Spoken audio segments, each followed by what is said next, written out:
मोक्ष, जिसे संस्कृत में मुक्ति भी कहा जाता है, भारतीय दर्शन और आध्यात्मिकता का एक ऐसा आधारभूत सिद्धांत है जो मानव जीवन के अंतिम लक्ष्य को परिभाषित करता है। इसका शाब्दिक अर्थ है बंधनों से मुक्ति या छुटकारा पाना। लेकिन ये बंधन क्या हैं और हमें इनसे मुक्ति की आवश्यकता क्यों है? परमहंस योगानंद, जो एक महान योगी, गुरु और ऑटोबायोग्राफी ऑफ ए योगी के लेखक थे, ने मोक्ष को आत्मा की उस अवस्था के रूप में वर्णित किया है जिसमें वह अपने सच्चे स्वरूप को पहचान लेती है और ईश्वर के साथ एक हो जाती है। उनके अनुसार मोक्ष केवल मृत्यु के बाद की अवस्था नहीं है, बल्कि यह जीवन में ही प्राप्त की जा सकने वाली एक चेतना की स्थिति है। इस भाग में हम मोक्ष के आधारभूत अर्थ को समझेंगे, यह क्यों महत्वपूर्ण है और परमहंस योगानंद के दृष्टिकोण से इसे जीवन में कैसे देखा जा सकता है। सबसे पहले मोक्ष को समझने के लिए हमें यह जानना होगा कि हम बंधन में क्यों हैं। हिंदू दर्शन के अनुसार हमारी आत्मा मूल रूप से शुद्ध, अनंत और ईश्वरीय है, लेकिन जब यह भौतिक शरीर में प्रवेश करती है तो माया भ्रम के प्रभाव में आ जाती है। माया वह शक्ति है जो हमें यह विश्वास दिलाती है कि हमारा असली अस्तित्व यह शरीर, मन और संसार है।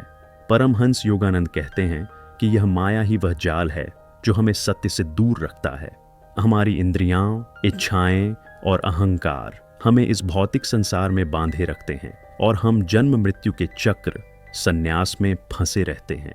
मोक्ष इस चक्र से मुक्ति है, न केवल मृत्यु के बाद बल्कि जीवित रहते हुए उस अवस्था को प्राप्त करना जहां हम माया के भ्रम से ऊपर उठ जाते हैं और अपनी आत्मा को ईश्वर के साथ एक रूप कर लेते हैं। परमहंस योगानंद के अनुसार मोक्ष का अर्थ केवल नकारात्मक रूप से बंधनों से छुटकारा पाना नहीं है, बल्कि यह एक सकारात्मक अवस्था है, ईश्वर के साथ पूर्ण एकता और अनंत आनंद की अनुभूति। वे इसे आत्म साक्षात्कार कहते हैं। आत्म साक्षात्कार वह क्षण है जब हम यह अनुभव करते हैं कि हमारा असली स्वरूप यह नश्वर शरीर या मन नहीं, बल्कि वह शाश्वत चेतना है जो समस्त सृष्टि में व्याप्त है। योगानंद जी कहते हैं कि यह अनुभव केवल सैद्धांतिक ज्ञान से नहीं, बल्कि गहन ध्यान और योग के अभ्यास से प्राप्त होता है। उनकी शिक्षाओं में क्रिया योग का विशेष महत्व है, जो एक ऐसी तकनीक है जो मन को शांत करती है, आत्मा को जागृत करती है और हमें ईश्वरीय चेतना के करीब ले जाती है। मोक्ष की आवश्यकता क्यों है? इस प्रश्न का उत्तर समझने के लिए हमें अपने जीवन को देखना होगा। हमारा रोजमर्रा का जीवन सुख और दुख के चक्र में फंसा हुआ है। एक दिन हम खुश होते हैं तो अगले दिन दुखी। धन, परिवार और सफलता हमें क्षणिक सुख देती है, लेकिन यह सुख स्थायी नहीं होता। परमहंस योगानंद कहते हैं कि यह क्षणिकता ही माया का प्रमाण है। हम जो कुछ भी इस संसार में खोजते हैं, शांति, प्रेम, संतुष्टि, वह सब वास्तव में हमारी आत्मा के भीतर पहले से मौजूद है, लेकिन हम इसे बाहर ढूंढते हैं और इसी भूल के कारण दुखी रहते हैं। मोक्ष हमें इस भूल से मुक्त करता है। यह हमें वह शाश्वत शांति और आनंद देता है जो बाहरी परिस्थितियों पर निर्भर नहीं करता। योगानंद जी के शब्दों में, जब तक तुम ईश्वर को नहीं पा लेते तब तक तुम्हारा हृदय कभी संतुष्ट नहीं होगा। हिंदू शास्त्रों में मोक्ष को 4 पुरुषार्थों धर्म, अर्थ, काम, मोक्ष में से अंतिम और सर्वोच्च लक्ष्य माना गया है। लेकिन परमहंस योगानंद इस बात पर जोर देते हैं कि मोक्ष कोई दूर का लक्ष्य नहीं है जिसे केवल सन्यासियों के लिए रखा गया हो। यह हर उस व्यक्ति के लिए संभव है जो अपने भीतर की सच्चाई को जानना चाहता है। वे कहते हैं कि इसके लिए हमें अपने जीवन में संतुलन लाना होगा, कर्म करते हुए भी मन को ईश्वर में लगाना होगा। उदाहरण के लिए गीता में भगवान श्री कृष्ण अर्जुन को कर्म योग का उपदेश देते हैं और योगानंद जी इसकी व्याख्या करते हुए कहते हैं कि कर्म करते समय यदि हम अपने आप को ईश्वर को समर्पित कर दें तो हमारा हर कार्य मोक्ष की ओर एक कदम बन जाता है। मोक्ष का एक और महत्वपूर्ण पहलू है अहंकार का विसर्जन। योगानंद जी कहते हैं कि हमारा अहंकार, यह भावना कि मैं यह हूँ, मैंने यह किया, वह सबसे बड़ा बंधन है। जब तक हम इस मैं को नहीं छोड़ते तब तक हम ईश्वर के साथ एक नहीं हो सकते। ध्यान के माध्यम से हम इस अहंकार को धीरे धीरे कम करते हैं और उस शुद्ध चेतना तक पहुंचते हैं जो हमारा असली स्वरूप है। उनकी क्रिया योग की तकनीक इसी उद्देश्य के लिए बनाई गई है। ये हमें शारीरिक और मानसिक स्तर से ऊपर उठाकर आत्मिक स्तर पर ले जाती है। अब तक हमने यह समझा कि मोक्ष बंधनों से मुक्ति है, लेकिन यह केवल नकारात्मक अर्थ में नहीं, बल्कि ईश्वर के साथ एकता और अनंत आनंद की प्राप्ति है। यह जीवन में ही संभव है और इसके लिए हमें माया के भ्रम को पार करना होगा। परमहंस योगानंद के अनुसार यह यात्रा आत्म साक्षात्कार की ओर ले जाती है, जो ध्यान, योग और समर्पण से प्राप्त होती है। लेकिन यहाँ एक प्रश्न उठता है, क्या हर व्यक्ति मोक्ष प्राप्त कर सकता है और इसके लिए क्या करना होगा? इस प्रश्न का उत्तर हम अगले भाग में खोजेंगे। अभी मैं आपके विचार जानना चाहता हूं। मोक्ष की अवधारणा को समझने के बाद अब हम इसकी यात्रा पर चल पड़ते हैं। पिछले भाग में हमने देखा कि मोक्ष बंधनों से मुक्ति और ईश्वर के साथ एकता का नाम है, लेकिन यह सवाल उठता है कि इस अवस्था तक पहुंचने का मार्ग क्या है? परमहंस योगानंद, जिन्होंने योग और ध्यान के माध्यम से लाखों लोगों को आत्मिक जागृति का रास्ता दिखाया, कहते हैं कि मोक्ष कोई दूर का सपना नहीं है, बल्कि यह एक ऐसी अवस्था है जिसे हम अपने वर्तमान जीवन में ही प्राप्त कर सकते हैं। इस भाग में हम मोक्ष की यात्रा के विभिन्न पहलुओं को समझेंगे। आत्म साक्षात्कार क्या है, इसके लिए क्या तैयारी चाहिए, और परमहंस योगानंद की शिक्षाओं में क्रिया योग का क्या महत्व है। यह एक लंबी और गहन चर्चा होगी जो हमें इस मार्ग की गहराई तक ले जाएगी। सबसे पहले आत्म साक्षात्कार को समझते हैं। परमहंस योगानंद के अनुसार आत्म साक्षात्कार वह क्षण है जब हम अपनी आत्मा के सच्चे स्वरूप को पहचान लेते हैं। हमारा असली स्वरूप या शरीर, मन या व्यक्तित्व नहीं है, बल्कि वह अनंत चेतना है जो ईश्वर का अंश है। लेकिन यह पहचान इतनी आसान नहीं है, क्योंकि माया का पर्दा हमारे सामने पड़ा हुआ है। माया हमें यह विश्वास दिलाती है कि हमारा जीवन केवल इंद्रियों के सुख दुख, भौतिक उपलब्धियों और अहंकार तक सीमित है। योगानंद जी कहते हैं कि इस पर्दे को हटाने के लिए हमें अपने मन को नियंत्रित करना होगा, और इसके लिए ध्यान सबसे शक्तिशाली साधन है। वे इसे एक वैज्ञानिक प्रक्रिया की तरह देखते हैं। जैसे एक प्रयोगशाला में वैज्ञानिक किसी सत्य को खोजता है, वैसे ही ध्यान के माध्यम से हम अपनी आत्मा के सत्य को खोजते हैं। इस यात्रा की शुरुआत कहाँ से होती है? योगानंद जी कहते हैं कि पहला कदम है स्वयं को जानने की इच्छा। जब तक हमारे भीतर यह जिज्ञासा नहीं जागती कि मैं कौन हूं और मेरे जीवन का असली उद्देश्य क्या है, स्विंगल तक हम इस मार्ग पर नहीं चल सकते। यह इच्छा ही वह बीज है जो मोक्ष के वृक्ष को जन्म देता है। लेकिन यह इच्छा केवल मानसिक स्थल पर नहीं रहनी चाहिए, इसे कर्म में बदलना होगा। हिंदू दर्शन में 4 प्रमुख मार्ग बताए गए हैं जो मोक्ष की ओर ले जाते हैं: कर्मयोग, भक्ति योग, ज्ञान योग और राज योग। परमहंस योगानंद इन सभी मार्गों को एकीकृत करते हैं और कहते हैं कि हर व्यक्ति अपने स्वभाव के अनुसार इनमें से किसी एक या संयोजन को चुन सकता है। लेकिन उनकी शिक्षाओं में राजयोग, विशेष रूप से क्रिया योग, को सबसे प्रभावी और तीव्र मार्ग माना गया है। क्रिया योग क्या है? यह एक प्राचीन योग तकनीक है जिसे योगानंद जी ने पश्चिमी दुनिया में लोकप्रिय बनाया। उनके गुरु स्वामी श्री युक्तेश्वर और उनके परम गुरु लाहिरी महाशय ने इस तकनीक को पुनर्जन्म दिया था। क्रिया योग का आधार है प्राणायाम, श्वास पर नियंत्रण। योगानंद जी बताते हैं कि हमारा प्राण जीवन शक्ति ही वह सेतु है जो हमें भौतिक शरीर से आत्मिक चेतना तक ले जाता है। जब हम श्वास को नियंत्रित करते हैं तो मन शांत होता है और हमारी चेतना भीतर की ओर मुड़ती है। क्रिया योग की खास बात यह है कि यह केवल शारीरिक व्यायाम नहीं है, बल्कि एक आध्यात्मिक अभ्यास है जो कुंडलिनी शक्ति को जागृत करता है और हमें सहस्रार चक्र, सिर के शीर्ष तक ले जाता है, जहां ईश्वर के साथ एकता का अनुभव होता है। योगानंद जी कहते हैं कि एक बार क्रिया योग का सही अभ्यास करने से आत्मा को उतना लाभ होता है जितना सामान्य जीवन में कई जन्मों के कर्म से मिलता है। लेकिन क्या यह मार्ग इतना आसान है? नहीं। इस यात्रा में कई बाधाएं आती हैं। पहली बाधा है हमारा मन। मन चंचल है और इसे एकाग्र करना सबसे बड़ी चुनौती है। योगानंद जी इसे बंदर मन कहते हैं। जैसे एक बंदर शाखा से शाखा पर कूदता है, वैसे ही हमारा मन विचारों के जंगल में भटकता है। दूसरी बाधा है हमारी आदतें और इच्छाएं। हम भौतिक सुखों के इतने आदी हो गए हैं कि आत्मिक सुख की कल्पना भी नहीं कर पाते। तीसरी बाधा है अहंकार। हमारा मैं हमें यह विश्वास दिलाता है कि हम अलग हैं, विशेष हैं, और यह अहंकार ही ईश्वर से दूरी बनाए रखता है। योगानंद जी कहते हैं कि इन बाधाओं को पार करने के लिए हमें संकल्प, धैर्य और गुरु की कृपा चाहिए। गुरु का महत्व इस यात्रा में अनमोल है। परमहंस योगानंद कहते हैं कि गुरु वह प्रकाश है जो अंधेरे में रास्ता दिखाता है। वे न केवल हमें तकनीक सिखाते हैं बल्कि अपनी आध्यात्मिक शक्ति से हमारी आत्मा को ऊपर उठाते हैं। योगानंद जी स्वयं अपने गुरु श्री युक्तेश्वर के प्रति गहरी श्रद्धा रखते थे और कहते थे कि गुरु के बिना मोक्ष की यात्रा अधूरी है।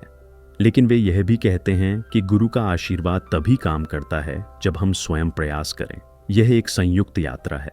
गुरु मार्गदर्शन करते हैं और शिष्य उस मार्ग पर चलता है।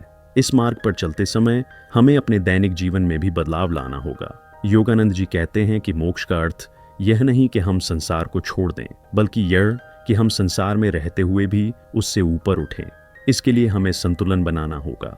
कर्म करते हुए मन को ईश्वर में लगाना होगा। उदाहरण के लिए वे गीता के कर्मयोग की व्याख्या करते हुए कहते हैं कि हमें अपने कर्तव्यों को निस्वार्थ भाव से करना चाहिए, फल की चिंता किए बिना। जब हम ऐसा करते हैं तो हमारा हर कार्य ध्यान बन जाता है और हम मोक्ष के करीब पहुंचते हैं। मोक्ष की यह यात्रा केवल व्यक्तिगत नहीं है, बल्कि यह समस्त मानवता के लिए एक संदेश है। योगानंद जी कहते हैं कि जब एक आत्मा मुक्त होती है तो वह दूसरों को भी प्रेरित करती है। उनकी शिक्षाओं का उद्देश्य था कि हर व्यक्ति अपने भीतर के ईश्वर को पहचाने और इस संसार को प्रेम और शांति से भर दे। लेकिन इस यात्रा में अगला कदम क्या है? आत्म साक्षात्कार के बाद क्या होता है और मोक्ष की पूर्ण अवस्था कैसी होती है? इन सवालों के जवाब हम अगले भाग में खोजेंगे। अब भी मैं आपकी प्रतिक्रिया का इंतजार करूंगा। अब तक हमने मोक्ष के आधारभूत अर्थ को समझा और उसकी यात्रा के मार्ग पर चलते हुए आत्म साक्षात्कार की प्रक्रिया को जाना। लेकिन मोक्ष की पूर्ण अवस्था क्या है? जब हम आत्म साक्षात्कार प्राप्त कर लेते हैं तो उसके बाद क्या होता है? परमहंस योगानंद, जिन्होंने योग और ध्यान के माध्यम से मानव चेतना को ऊंचा उठाने का कार्य किया, कहते हैं कि मोक्ष केवल एक शुरुआत नहीं, बल्कि एक ऐसी परिपूर्णता है जहां आत्मा अपनी सारी सीमाओं को पार कर ईश्वर के साथ पूर्ण रूप से एक हो जाती है। इस भाग में हम मोक्ष की इस पूर्ण अवस्था को गहराई से समझेंगे। यह कैसी होती है, इसका अनुभव क्या है और परमहंस योगानंद के दृष्टिकोण से यह जीवन और मृत्यु के परे कैसे जाता है। यह एक लंबी और गहन चर्चा होगी जो हमें उस अनंत आनंद की झलक देगी जो मोक्ष में निहित है। सबसे पहले ये समझना जरूरी है कि मोक्ष की पूर्ण अवस्था कोई स्थिर बिंदु नहीं है, बल्कि एक गतिशील और अनंत अनुभव है। योगानंद जी कहते हैं कि जब आत्मा आत्म साक्षात्कार प्राप्त कर लेती है तो वह माया के भ्रम से पूरी तरह मुक्त हो जाती है। यह वह क्षण है जब हम यह अनुभव करते हैं कि हमारा असली स्वरूप यह नश्वर शरीर या मन नहीं, बल्कि वह शाश्वत चेतना है जो समस्त सृष्टि में व्याप्त है। लेकिन यहाँ रुकना नहीं है। आत्म साक्षात्कार के बाद आत्मा ईश्वर की उस अनंत चेतना में विलीन होने की ओर बढ़ती है, जिसे वे कॉस्मिक कॉन्शियसनेस या ब्रह्म चेतना कहते हैं। यह वह अवस्था है जहां कोई मैं नहीं रहता, न अहंकार न व्यक्तित्व, केवल शुद्ध प्रेम, शांति और आनंद का अनुभव होता है। योगानंद जी इसे इस तरह वर्णन करते हैं, यह ऐसा है जैसे एक नदी समुद्र में मिल जाती है। नदी का अलग अस्तित्व खत्म हो जाता है, लेकिन वह समुद्र का हिस्सा बनकर अनंत हो जाती है। मोक्ष का यह अनुभव कैसा होता है? परमहंस योगानंद कहते हैं कि इसे शब्दों में पूरी तरह व्यक्त करना असंभव है, क्योंकि यह इंद्रियों और मन के परे की अवस्था है। फिर भी वे इसे कुछ रूपकों और अनुभवों के माध्यम से समझाने की कोशिश करते हैं। उनके अनुसार मोक्ष में आत्मा को वह आनंद मिलता है जो इस संसार के सारे सुखों से लाखों गुना अधिक है। यह आनंद क्षणिक नहीं बल्कि शाश्वत है। वे कहते हैं कि जब हम गहन ध्यान में डूबते हैं और अपनी चेतना को सहस्रार चक्र तक ले जाते हैं तो हमें इस आनंद की एक झलक मिलती है। लेकिन मोक्ष में यह झलक स्थायी हो जाती है। यह ऐसा है जैसे हम एक अंधेरे कमरे से निकलकर अनंत प्रकाश में प्रवेश कर जाते हैं। कोई भय नहीं, कोई दुख नहीं, केवल प्रेम और एकता का अनुभव। योगानंद जी के शब्दों में, मोक्ष वह अवस्था है जहां तुम्हें पता चलता है कि तुम ही वह प्रकाश हो जिसे तुम ढूंढ रहे थे। इस पूर्ण अवस्था में एक और महत्वपूर्ण पहलू है, संसार के प्रति दृष्टिकोण का बदलाव। योगानंद जी कहते हैं कि जो व्यक्ति मोक्ष प्राप्त कर लेता है वह संसार को एक स्वप्न की तरह देखता है। यह स्वप्न न तो अच्छा है न बुरा, यह बस एक नाटक है जिसमें आत्मा विभिन्न भूमिकाएं निभाती है। लेकिन मोक्ष प्राप्त आत्मा इस नाटक से ऊपर उठ जाती है। वह संसार में रहते हुए भी उससे बंधी नहीं होती। उदाहरण के लिए वे संतों और योगियों की बात करते हैं जो इस अवस्था में पहुंचकर भी लोगों की सेवा करते हैं, लेकिन उनके मन में कोई आसक्ति या अहंकार नहीं होता। योगानंद जी स्वयं अपने जीवन में इसका उदाहरण थे। उन्होंने पश्चिम में योग का प्रचार किया, संगठन बनाए, लेकिन उनका मन हमेशा ईश्वर में लीन रहा। यह मोक्ष की वह अवस्था है जहां कर्म होते हैं, लेकिन कर्म करने वाला मैं गायब हो जाता है। मोक्ष का एक और आयाम है मृत्यु के परे जाना। हिंदू दर्शन में कहा जाता है कि मोक्ष प्राप्त आत्मा जन्म मृत्यु के चक्र से मुक्त हो जाती है, लेकिन योगानंद जी इस बात को और गहराई से समझाते हैं। वे कहते हैं कि मृत्यु केवल शरीर की होती है, आत्मा की नहीं। जो व्यक्ति मोक्ष प्राप्त कर लेता है वह मृत्यु को एक परिवर्तन के रूप में देखता है, जैसे एक पुराना कपड़ा उतार कर नया पहनना।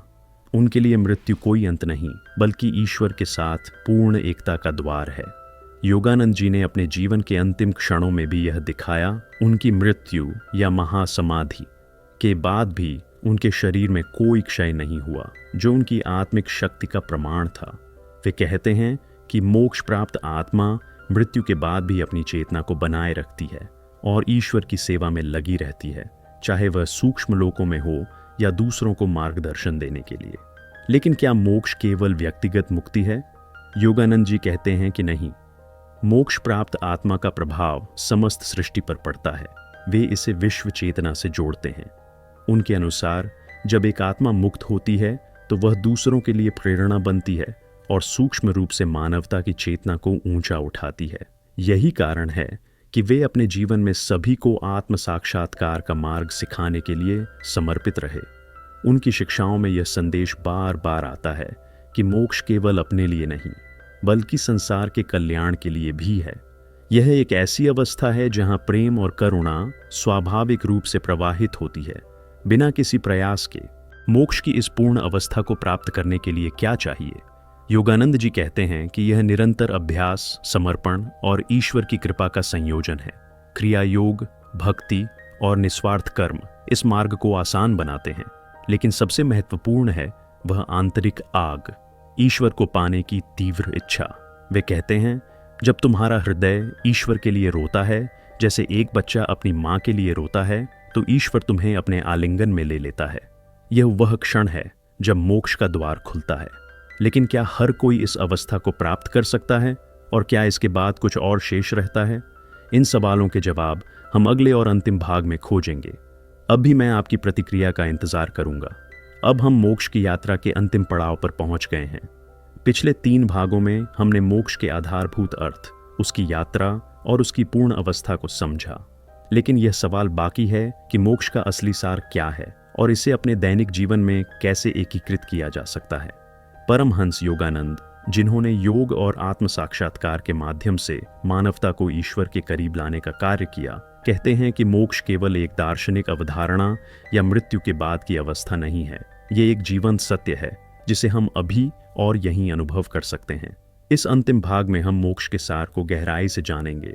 यह समझेंगे कि क्या हर व्यक्ति इसे प्राप्त कर सकता है और योगानंद जी की शिक्षाओं के आधार पर इसे अपने जीवन में कैसे उतारा जा सकता है। यह एक विस्तृत और प्रेरणादायक चर्चा होगी जो हमें इस यात्रा का समापन एक नई शुरुआत के साथ कराएगी। मोक्ष का सार क्या है? योगानंद जी के अनुसार मोक्ष का सार है ईश्वर के साथ पूर्ण एकता। यह वह अवस्था है जहां आत्मा अपनी सारी सीमाओं, शारीरिक, मानसिक और भावनात्मक को पार कर उस अनंत चेतना में विलीन हो जाती है जो सृष्टि का आधार है। लेकिन यह एकता केवल विलय नहीं है, बल्कि एक जागरूक अनुभव है। वे कहते हैं कि मोक्ष में आत्मा नष्ट नहीं होती, बल्कि वह अपनी व्यक्तिगत चेतना को बनाए रखते हुए भी ईश्वर की व्यापक चेतना का हिस्सा बन जाती है। इसे वे जीवन मुक्त की अवस्था कहते हैं। ऐसा व्यक्ति जो जीवित रहते हुए भी मुक्त हो जाता है। इस अवस्था में कोई द्वंद्व नहीं रहता, न सुख दुख, न अच्छा बुरा, केवल शुद्ध प्रेम और शांति का अनुभव होता है। योगानंद जी इसे इस तरह समझाते हैं, मोक्ष वह क्षण है जब तुम्हें पता चलता है कि तुम और ईश्वर एक ही हो, न अलग न दूर, बल्कि एक अनंत प्रेम की अभिव्यक्ति। क्या हर व्यक्ति मोक्ष प्राप्त कर सकता है? योगानंद जी का जवाब है हाँ, बिल्कुल। उनके अनुसार मोक्ष हर आत्मा का जन्म सिद्ध अधिकार है, क्योंकि हर आत्मा ईश्वर का अंश है। लेकिन यह संभावना हमारे प्रयासों पर निर्भर करती है। वे कहते हैं कि ईश्वर ने हमें स्वतंत्र इच्छा दी है और यह हमारा चयन है कि हम इस संसार के भ्रम में फंसे रहें या उससे ऊपर उठें। मोक्ष का मार्ग सभी के लिए खुला है, चाहे वह गृहस्थ हो, सन्यासी हो या कोई साधारण व्यक्ति। लेकिन इसके लिए एक शर्त है, तीव्र इच्छा और निरंतर अभ्यास। योगानंद जी कहते हैं, ईश्वर को पाने की तुम्हारी चाहत इतनी गहरी होनी चाहिए कि वह तुम्हारे हर विचार, हर सांस में समा जाए। उनकी शिक्षाओं में यह आशावाद झलकता है कि कोई भी व्यक्ति, चाहे उसकी परिस्थितियां कुछ भी हों, क्रिया योग, भक्ति और समर्पण के माध्यम से मोक्ष तक पहुंच सकता है। अब सबसे महत्वपूर्ण सवाल, मोक्ष को अपने जीवन में कैसे एकीकृत करें। योगानंद जी कहते हैं कि मोक्ष का अर्थ यह नहीं कि हम संसार को त्याग दें, बल्कि यह कि हम संसार में रहते हुए भी उससे मुक्त रहें। इसके लिए हमें अपने दैनिक जीवन में कुछ सिद्धांत अपनाने होंगे। पहला सिद्धांत है निस्वार्थ कर्म।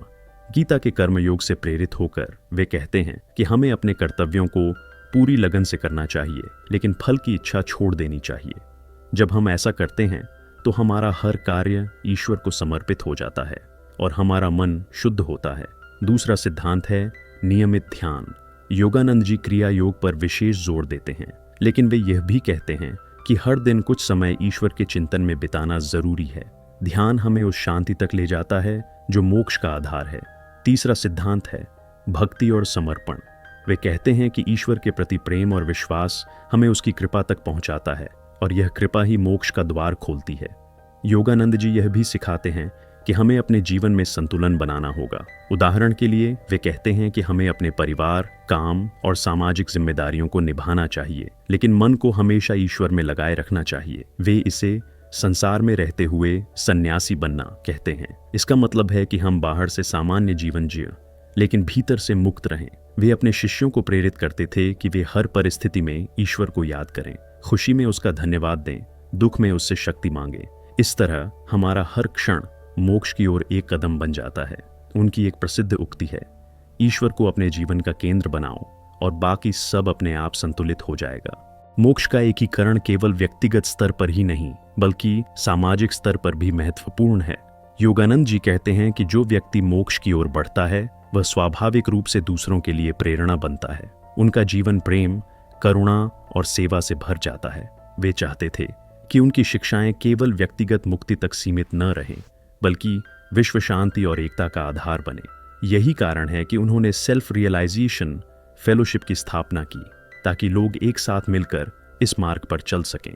उनके अनुसार जब कई आत्माएं एक साथ मुक्त होती हैं तो यह समस्त मानवता की चेतना को ऊंचा उठाता है। इस यात्रा का समापन करते हुए योगानंद जी हमें एक अंतिम संदेश देते हैं, मोक्ष तुम्हारा इंतजार कर रहा है। यह तुम्हारे भीतर पहले से मौजूद है। बस अपने मन के शोर को शांत करो और उस शाश्वत सत्य को सुनो जो तुम्हें पुकार रहा है। ये संदेश हमें यह याद दिलाता है कि मोक्ष कोई दूर का लक्ष्य नहीं है, बल्कि वह हमारे हृदय में छिपा हुआ खजाना है। इसे पाने के लिए हमें केवल अपने भीतर झांकना है, ध्यान, प्रेम और समर्पण के साथ। यह यात्रा खत्म नहीं होती, बल्कि यह एक नई शुरुआत है, एक ऐसा जीवन जो ईश्वर के प्रकाश से भरा हुआ है। अब मैं आपकी प्रतिक्रिया का इंतजार करूंगा ताकि हम इस शिक्षण को पूर्ण कर सकें।